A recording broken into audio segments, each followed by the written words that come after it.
Now for our roundtable with Mary Anna Mancuso, Republican political strategist, author of PoliticalHype.com blog aimed at conservative millennials, and News Channel 5 political analyst Brian Crowley, author of PoliticalReport.com. Thank you both, as always. Let's begin with the number twos for Lieutenant Governor. Jeanette Nunez for Ron DeSantis, representative out of Miami. He's been there since 2010 in Tallahassee. And Chris King had his own bid for the gubernatorial race.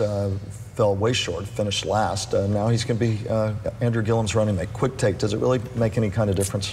Well, maybe the best way to sum up the difference that a lieutenant governor candidate can make is that when Rick Scott's Lieutenant Governor Jennifer Carroll left office, he waited 10 months before he even filled the slot. So, you know, unless they make some huge mistake, they don't really matter in an election cycle. Mary Anna?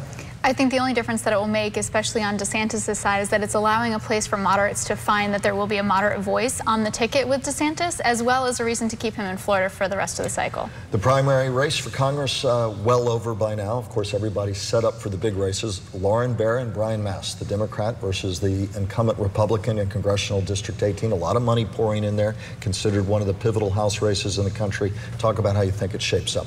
Well, you know, as we have said time and time again, this race in particular is very, very local. You know, the algae blooms, you know, and as we watch the weather pattern over the last week and in the coming weeks, we've seen a lot more rain. That will have some impact one way or another on the algae blooms. I think that's still going to be the biggest issue, the environment, the biggest issue in that race. I think everything else will be secondary. Mary Anna? I would have to agree, and in going further into that, we also know there's going to be a lot of money poured into that district, into that race, because it's nationally watched. While Mast is considered safe in his seat, it definitely will be a tight race for him. Let's talk about the gubernatorial race and the Senate race. You heard our guests talk about it. You've got Rick Scott trying to tie Gillum and Bill Nelson together. You've got this debate about whether the Democratic candidates are socialist, the other debate about whether conservatives are heartless when it comes to the needs of many Floridians in terms of health care and the like. Size up both of these races where you've got these candidates attaching themselves to the hip. Scott, DeSantis, and Trump would be on one side, and really Gillum, Nelson, and one would argue the Bernie Sanders wing of the party on the other. Well, you know, one thing that the Republicans have always done better than the Democrats is they're very, very good at branding the other side and branding issues. And, you know, now if you're a Democrat, they're pretty much calling you a socialist. Whether you are or not, they're trying to turn socialist into an extreme negative word. We'll see whether or not that works. And it's one of the interesting dynamics in this race. It's become a very, very hard left candidates against very, very hard right candidates. You write for conservative millennials. Your take on socialism's being tossed around. Rick Scott comparing his fears about what's going on in Cuba and Venezuela. Is that going to gain traction here among conservatives? It's going to be tough to gain traction for Rick Scott to be able to do that. I think really what's going to be important. With that message. With that message, absolutely. I think really what's going to be good for him is to continue to drive home what he's done for Florida and what he will be able to do in Washington. I think that would be very helpful. Bottom line, whether it's Congressional District 18, a bellwether race, the gubernatorial Senate race, does this ultimately come down to a referendum on Donald Trump? You know, from what I understand and what I've heard from sources and read as well, it's not necessarily a referendum on Trump as much as a referendum on Bill Nelson and not doing anything for the past 4 terms in the Senate. Oh, somebody just did a talking point. Brian, is it a referendum? Is it a referendum?